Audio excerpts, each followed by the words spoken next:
오늘 2-5강 첫 번째 탈락. 키워드가 많이 체크되어 있는 걸 보면 여러분이 아마 이제 꼼꼼히 읽어야 정리되는 내용이라서 그런데요. 어려운 내용이라서 키워드가 많은데 꼼꼼히 한번 살펴보도록 하겠습니다. 고대 서구 사회에서는 신화에 기반해서 공간을 이해, 모든 설명에 신화가 개입하는 거야. 이건 동양 사회도 마찬가지예요, 사실은. 신의 창조 행위를 위한 배경이자 결과물로서 현실과는 떨어져 있는 것. 이게 공간이었습니다. 그러니까 비현실적인 공간, 비현실적인 설명이 가능한 공간. 고대 사회에선 이게 가능했다는 얘기죠. 아리스토텔레스는 이러한 신화적 관점에서 벗어나 처음으로 공간을 현실적 관점에서 설명했다. 신화에서 벗어났다. 탈신화적인 입장이었다. 이 측면에서 아리스토텔레스는 과학의 아버지라 불려 마땅한 학자라고 할 수 있어요. 신화로부터 벗어났다. 모든 물체가 항상 고유의 공간을 점유하고 있다고 지적하면서 공간은 현실의 물체와 구분돼서 존재하는 게 아니라고 설명했다. 그러니까 공간은 현실과 구분되는 게 아니야. 이 말은 무슨 말이냐면요. 앞에 설명하고 연결을 해보면 아리스토텔레스 이전에 고대 사회에서의 공간은 신화적 관점에서, 다시 말하면 권력자가, 지배계층이 자기의 어떤 신화적 권력을 내세우기 위해서 활용하는 그런 의미로서의 공간이었단 말이에요. 그래서 비현실 또는 탈현실, 이 비현실적인 설명들이 가능한 공간이었단 말이야. 그런데 아리스토텔레스 이후에 야, 그런 건 없어. 그런 신화적 공간이 아니라 현실적 공간이야. 이런 측면에서 아리스토텔레스가 근대 과학에 아주 지대한 영향을 미쳤다, 이렇게 얘기할 수 있습니다. 자, 그래서 이걸 뒤집으면 공간은 현실의 물체와 구분돼서 존재하는 것이 아니야 라고 아리스토텔레스가 이야기했다는 건, 아리스토텔레스 이전에는, 즉 고대 서구 사회는 신화적 관점으로만 공간을 이해했다, 이렇게 얘기할 수 있어요. 뭐라고 해야 될까? 가스라이팅 당한 거죠. 그러니까 지금 내 눈에 보이는 공간뿐만 아니라 내 눈에 보이는 사물도 그 권력자의 자기의 지배를 견고하게 하기 위한 그런 공간적 설명, 그렇게 왜곡되어도 그걸 방어할 수 있는 그런 개념 자체가 없었다는 얘기야, 고대 서구인들은. 또한 공간과 물체는 동시에 존재한다고 하였으며, 이건 이제 아리스토텔레스의 한계예요. 공간과 물체는 동시에 존재한다. 물체가 없으면 공간이 존재할 수 없기 때문에 진공의 존재도 부인했다. 왜 진공의 존재를 부인했냐면 물체와 공간은 함께하니까. 물체의 운동 또한 물체에 내재된 본성에 따라 고유의 공간으로 돌아가기 위한 것, 이것도 아리스토텔레스의 한계예요. 이러한 공간관에 따라 아리스토텔레스는 처음부터 완전한 형태를 이루고 있는 현실 세계, 이게 아리스토텔레스의 공간관에 따른 현실 이해야. 한정된 양의 물질만 존재하는 유한한 것이라고 하였다. 왜냐하면 완전한 형태를 이루고 있기 때문에요, 공간은 물질로 완벽하게 치환되는 거야. 그렇기 때문에 유한한 것이다, 이렇게 설명할 수 있습니다. 이러한 아리스토텔레스의 공간관은 근대에 이르기까지 서구 자연 철학에 영향을 미쳤다. 두 번째, 세 번째, 네 번째 읽게 하면서 여러분의 이해가 좀 더 깊어지기를 바랍니다. 자, 고대 서구의 공간은 신의 창조의 배경이자 결과로서 현실과는 떨어져 있는 것이었다. 살짝만 설명을 해보면, 아리스토텔레스의 스승이 누구야? 어제도 나왔던 얘기인데, 플라톤이에요, 플라톤. 플라톤의 스승은 누구야? 소크라테스입니다, 소크라테스. 근데 플라톤이 강조한 건 이데아야, 이데아. 너희들 그래서 아테네 학당이라는 그림이 있어요. 한번 찾아서 보세요. 거기 보면 이렇게 하늘 가리키고 있는 게 플라톤이고요. 스승님, 그게 아닙니다. 이 현실 보셔야 됩니다. 라고 이야기한 게 아리스토텔레스야. 그래서 플라톤과 아리스토텔레스는요, 같은 학문적 기조를 유지하고 있지만, 아리스토텔레스는 플라톤의 생각에서 벗어나서 아리스토텔레스는 현실도 중요하다. 그러니까 여기 지금 이 설명을 보면 알 수 있어요. 이 설명만 봐도 아리스토텔레스는 현실에 꽤 의미를 부여했구나, 중요하게 바라봤구나, 이런 거 알 수 있습니다. 이해가시죠? 현실은 완전하다. 그러니까 이 말은 플라톤 입장에서 봤을 때는 선을 넘는 말이었어요. 신의 창조 행위를 위한 배경이자 결과로서 현실과는 떨어져 있는 거, 이건 플라톤의 생각이야. 그런데 아리스토텔레스는 이 관점에서 벗어나 처음으로 현실적 관점에서 설명했다. 모든 물체가 항상 고유 공간을 점유하고 있다. 공간과 물체는 구분되는 게 아니라고 보았다. 또한 공간과 물체는 동시에 존재한다. 그래서 물체가 없으면 공간이 없기 때문에 진공도 없다. 그러니까 공간만 존재하는 그런 상태는 없다. 물체만 단독으로 존재할 수도 없다. 물체와 공간은 동시에 존재한다, 이 얘기예요. 그리고 또 물체 운동 또한, 운동은 어떠냐? 물체에 내재된 본성에 따라 고유의 공간으로 돌아가기 위한 것이다. 그러니까 다시 말하면 원래의 어떤 본성, 고유 본성으로 돌아가는 것, 그쪽을 향해 가는 것, 이게 운동이라고 생각한 거야. 현실 세계를 처음부터 완전한 형태를 이루고 있고 한정된 유한한 것이라고 보았다. 이런 아리스토텔레스의 공간과는 근대 자연 철학에 영향을 미쳤다. 세 번째 읽기 가보겠습니다. 고대 서구에서의 공간은 현실과 떨어져 있는 것. 그런데 아리스토텔레스는 처음으로 현실적 관점을 설명했는데 모든 물체가 고유 공간을 점유하고 있다고 지적하면서 공간은 물체와 구분되는 게 아니야 라고 설명했다. 또한 공간과 물체는 동시에 존재하기 때문에 진공 같은 건 없다라고 부인했다. 물체 운동 또한 물체 고유의 공간으로 돌아가기 위한 것이라고 설명하면서 현실 세계를 처음부터 완전한 것, 유한한 것이라고 보았다. 이러한 아리스토텔레스의 공간과는 근대의 자연 철학에 영향을 미쳤다. 네 번째 읽기. 공간에 대해서 아리스토텔레스는 처음으로 현실적 관점에 설명했는데 모든 물체가 고유 공간을 점유하고 있고 또한 공간과 물체는 동시에 존재하므로 진공을 부인했다. 운동 또한 물체 고유의 공간으로 돌아가기 위한 것으로 보았고 현실 세계를 완전하며 유한한 것으로 보았다. 아리스토텔레스의 이런 관점은 근대 자연 철학에 영향을 미쳤다. 간단하게 정리하면 신화적 관점에서 공간을 이해했었는데 가스라이팅 당해서 자기 눈으로 확인하고 피부로 경험하는 이 공간의 현실적 어떤 그런 상태를 이해하지 못하고 신화적 관점에서 공간을 이해했었는데 아리스토텔레스는 거기서 벗어나서 공간을 현실적으로 보았던 첫 번째 사람이었다 이렇게 얘기할 수 있습니다. 이해 가시죠? 그런데 아리스토텔레스는 이런 한계가 있다. 진공도 부인했고 공간과 물체가 동시에 존재한다고 보았고 그렇게 보다 보니까 본래적인 상태로 돌아가는 것을 운동으로 설명했다. 따라서 운동이 설명이 안 돼요. 그래서 우리 다음 사람이 필요해요. 그 다음 사람이 누구냐? 그게 데카르트예요. 알겠지? 너희들 혹시 수학하다 보면 XY 좌표계 있죠? X축, Y축. 그걸 누가 만들었어요? 데카르트가 만든 거야. 데카르트 좌표계야. 데카르트 좌표계. 알겠죠?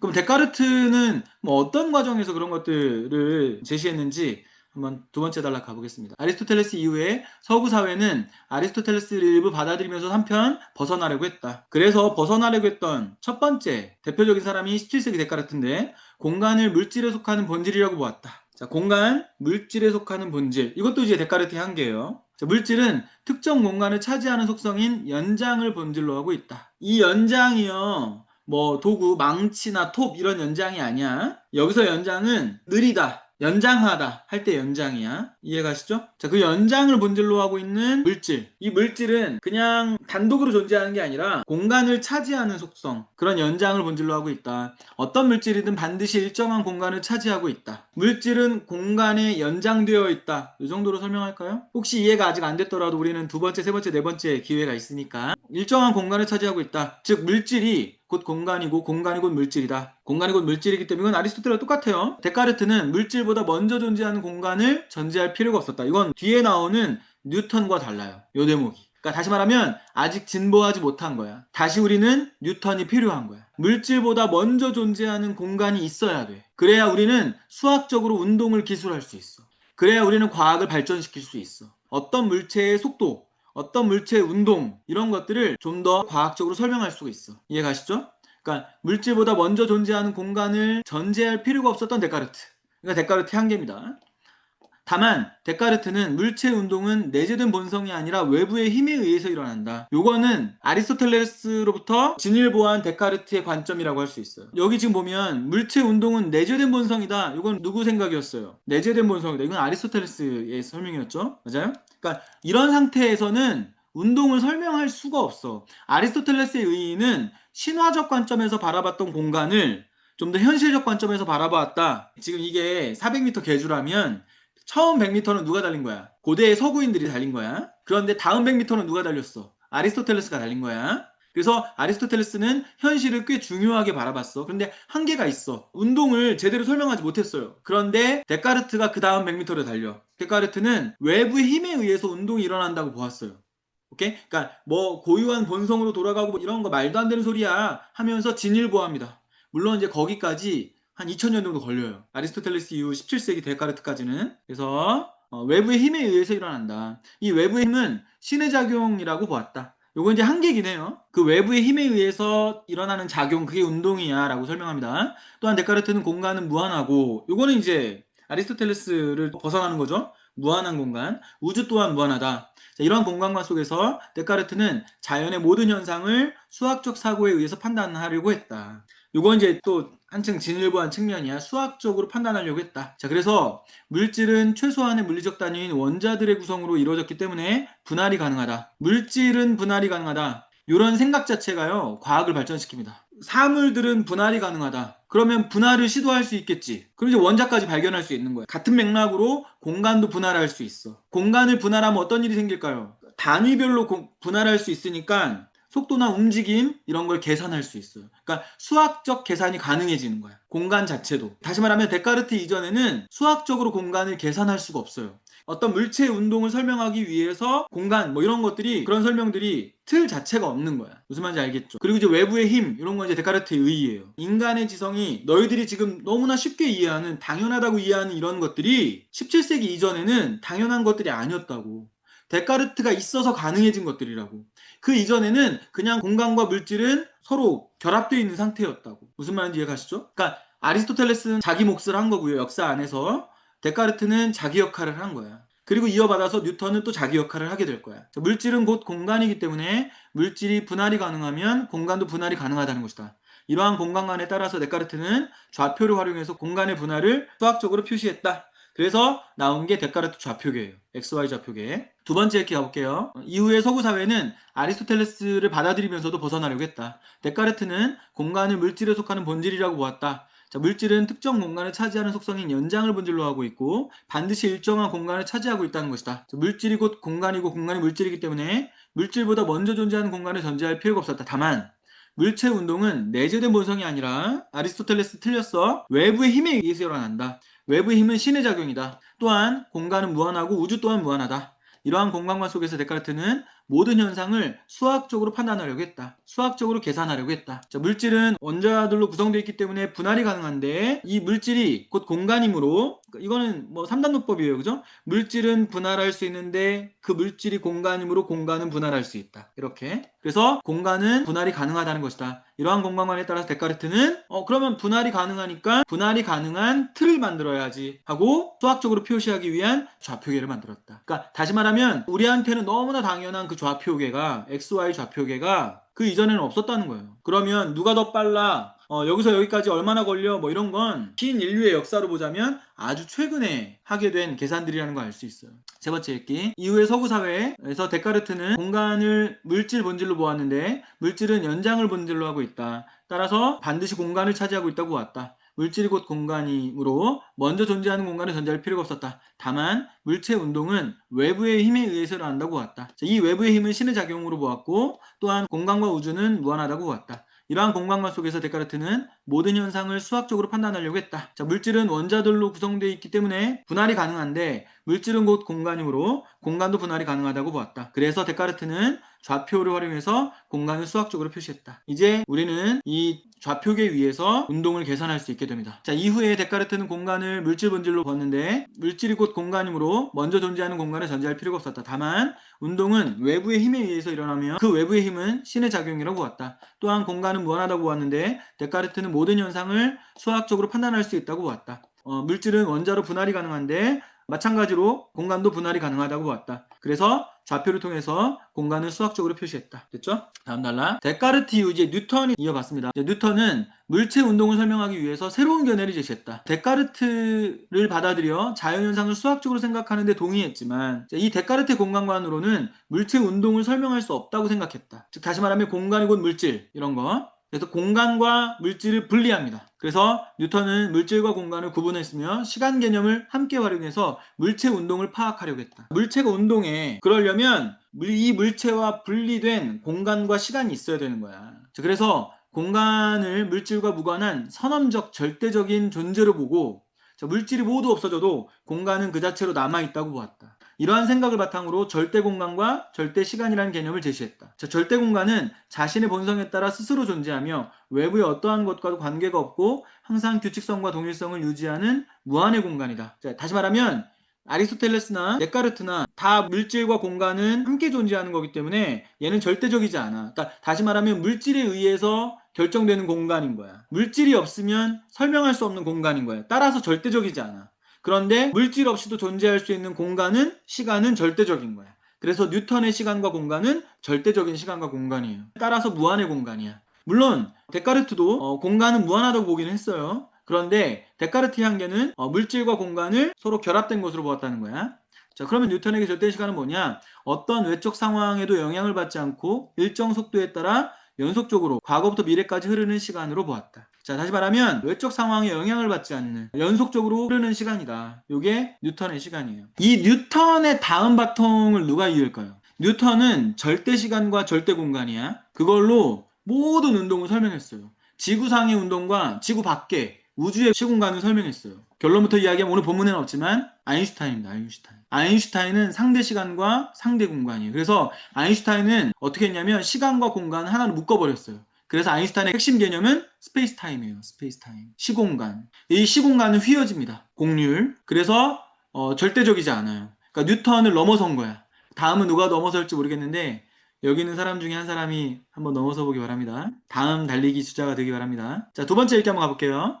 자, 이후에 뉴턴은 이 운동을 설명하기 위해서 새로운 견해를 제시했는데, 자, 데카르트, 자연을 수학적으로 생각하는 데 동의했지만 데카르트의 공간관으로는 운동을 설명할 수 없다고 생각했다. 따라서 뉴턴은 물질과 공간을 구분했고, 이게 이제 뉴턴의 의의예요. 시간 개념을 활용해서 운동을 파악하려고 했다. 공간은 물질과 무관한 선험적 절대적인 존재로 보고 물질이 없어져도 공간은 그 자체로 남아있다고 보았다. 이러한 생각을 바탕으로 해서 절대 공간, 절대 시간이라는 개념을 제시했다. 독특하죠? 데카르트 좌표계가 독특한 것처럼 뉴턴도 새로운 개념을 제시합니다. 그래서 역사를, 인류를 이끌어가는 사람들은요, 굉장히 독특하고 창의적이야. 자, 이런 생각을 바탕으로 해서 절대 공간과 절대 시간이라는 개념을 제시했는데, 이 절대 공간은 뭐냐? 자신의 본성에 따라 스스로 존재하는 선험적이고 절대적인 항상 규칙성과 동일성을 유지하는 무한의 공간이야.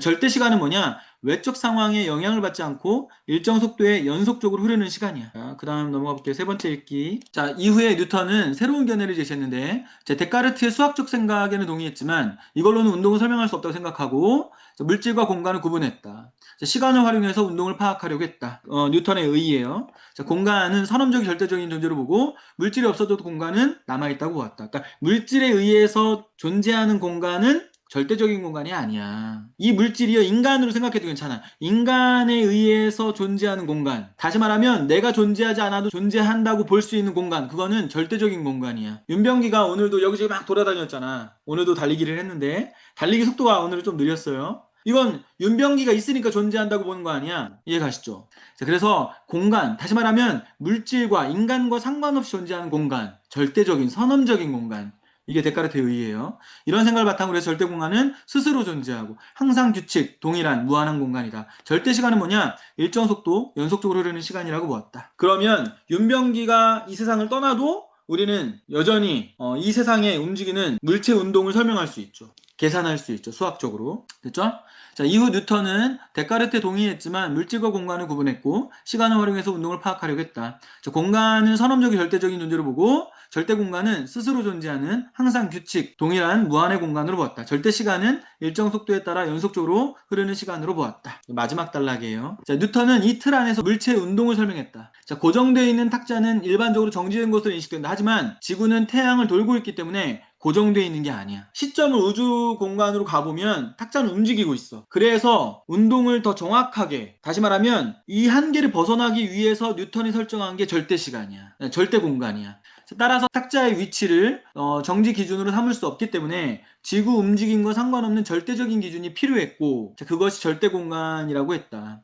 또한 뉴턴 시대에 시간은 지구 공전과 자전을 기준으로 만들어졌는데 지구 움직임이 매번 불완전한 상태이므로 지구 시간으로 물체 운동을 정확하게 설명할 수 없다고 보았다. 자, 그래서 외부 영향을 받지 않는 절대적이고 수학적인 시간이 기준이 되어야 된다고 생각했다. 그래서 수학적, 그러니까 선언적, 절대적 시간을 설정한 거예요. 그래야 운동을 정확하게 파악할 수 있다고 보았습니다.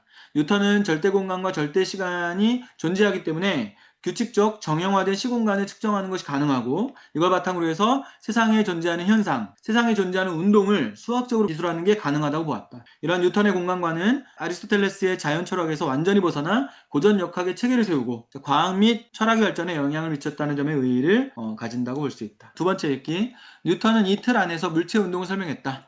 자, 고정된 탁자는 정지된 것으로 인식하지만 지구는 돌고 있기 때문에 우주 공간에서 보면 기준이 우주면 탁자는 움직이고 있는 것이다. 따라서 탁자의 위치를 기준으로 삼을 수가 없기 때문에 지구와 상관없는 절대적인 기준이 필요했고, 그래서 선험적인 절대적인 공간을 설정한 것이다. 또한 뉴턴의 시대의 시간은 지구 공전과 자전을 기준으로 만들어진 것이기 때문에 매번 불완전하므로 지구의 시간으로는 운동을 정확하게 설명할 수 없다고 봤다. 그래서 절대적이고 수학적인 시간이 기준이 되어야 했고, 그것으로 운동을 파악할 수 있다고 주장했다. 뉴턴은 절대 공간과 절대 시간이 있기 때문에 규칙적이고 정형화된 시공간이 가능하고, 이걸 바탕으로 해서 세상에 존재하는 현상을 수학적으로 기술할 수 있다고 보았다.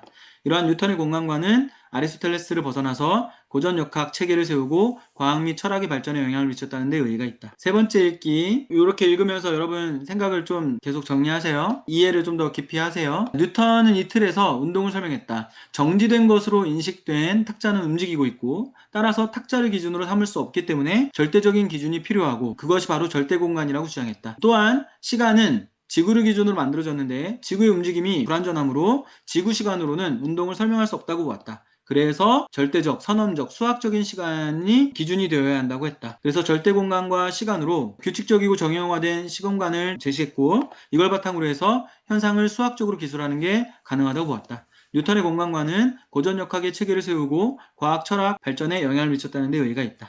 이 틀 안에서 운동을 설명한 뉴턴, 움직이는 탁자를 기준으로 삼을 수 없기 때문에 절대적인 기준이 필요하다. 그것이 절대 공간이다. 또한 지구를 기준으로 한 불완전한 시간으로는 운동을 설명할 수 없다고 보고 절대적인 수학적인 시간을 제시했다. 그래서 절대 시공간을 통해서 현상을 수학적으로 기술하는 게 가능하다고 보았고, 이러한 뉴턴의 공간관은 고전역학의 체계를 세우고 과학 철학의 발전에 영향을 미쳤다는 데 의의가 있다. 너희가 지금 학교에서 배우는 수학은 뉴턴에 기대고 있어요. 아까 이제 고대인들의 세계관 이야기했었는데요. 평면적 세계관이 있어요. 옛날 사람들은요, 지구는 평평하다고 생각했대. 중국인들이 가지고 있는 사상이 중화 사상이거든요. 중화가 세계의 중심이라는 거야. 그래서 걔네들은요, 동서남북에 있는 이민족을 오랑캐라고 칭했어요. 동이. 이 이자가 오랑캐 이자, 남만. 이 만자가 오랑캐 만자야. 서흉, 북적. 다 뭐예요? 다 오랑캐를 뜻하는 거야. 이민족, 오랑캐가 아닌 세계의 중심에 살고 있는 자기들은 뭐야? 중화민족이야. 오케이? 그런데 그건 평면적 세계일 때 가능한 생각이야. 다시 말하면 중심과 주변, 어디가 중심이고 어디가 주변이다 라는 생각은요, 사람들의 세계가 2차원에 머물렀을 때 가능한 거야. 지금 내가 이 수업을 하고 있는 이 탁자의 중심은 여기입니다. 그죠? 이 화면의 중심은 여기 있습니다. 평면이니까 가능한 거야. 우리는 그런데 이 지구가, 내가 살고 있는 이 땅이 평평하지 않다는 걸 과학혁명 시기를 지나면서 알게 됩니다. 그러면 그 위에서, 내가 살아가는 이 지구 위에서 중심이 어디예요? 내핵, 외핵 이런 얘기 하지 마. 그 중심 말고 표면에서 중심. 표면에서 중심이 어디야? 아, 김동희가 지금 있는 곳이에요? 이 지구의 중심이 어디야? 없어. 그런 중심은 없어. 모든 곳이 중심이야. 이해가요? 그러니까 다시 말하면 평면적 세계관을 벗어난 3차원적으로 생각할 수 있게 된 인류는 이제 중심과 주변을 달리 생각하기 시작합니다. 이 움직임은 예술에서 먼저 일어납니다. 왜냐하면 예술은 항상 100년을 앞서가요. 예술가들은. 이게 다 중심과 주변 이론이야. 내가 어제도 잠깐 이야기했었던 것 같은데, 이데아, 신, 토마스 아퀴나스는 플라톤의 이데아를 신으로 생각합니다. 신, 인간, 예술, 사물, 이렇게 이어지죠. 하이어라키라고 했지?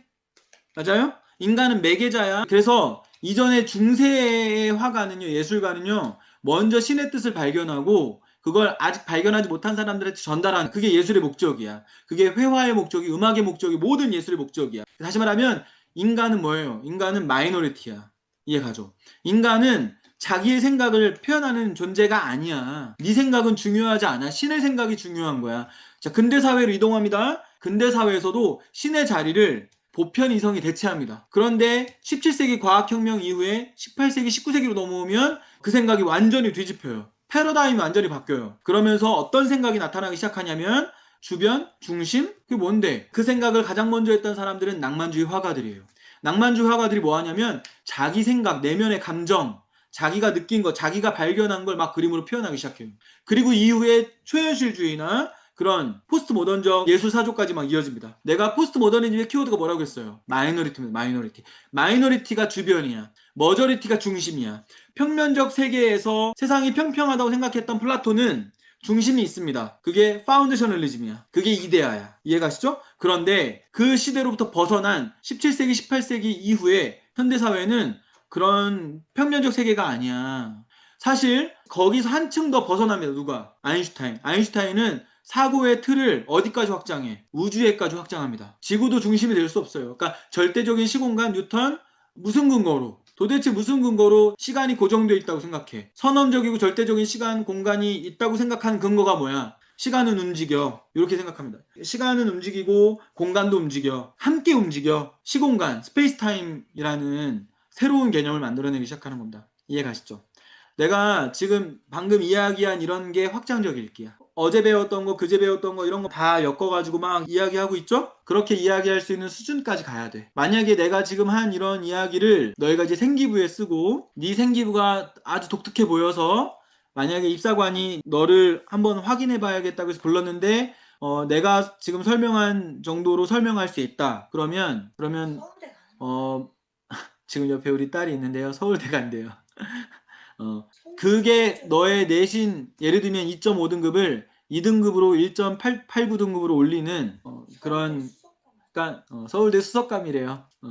그렇게 할 수 있어야 돼. 이해 가시죠? 근데 내가 지금 이야기한 것들이 그러면 어디에 있는 내용들이냐? 다 비문학에 있는 내용들이에요. 그러니까 그냥 단지 국어 영역 1등급 받으려고 공부하는 게 아니라 내가 일전에도 그런 얘기 했잖아. 이 비문학 지문들은요.